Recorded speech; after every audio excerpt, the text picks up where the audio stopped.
names of Umwari Ashimwe Gael, and I study at Lycée Notre-Dame de Cîteaux, and I am also a student who participates in the karate program.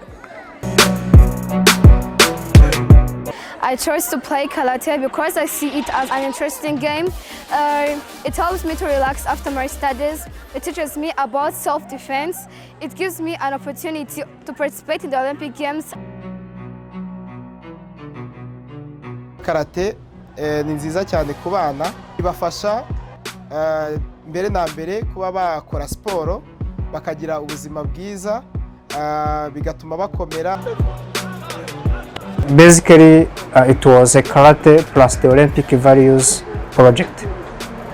At the beginning, this 5-week program attracted altogether 442 students, including 305 girls. However, only 232 students, including 174 girls, completed the training course and were promoted to yellow, orange, and green belts, respectively.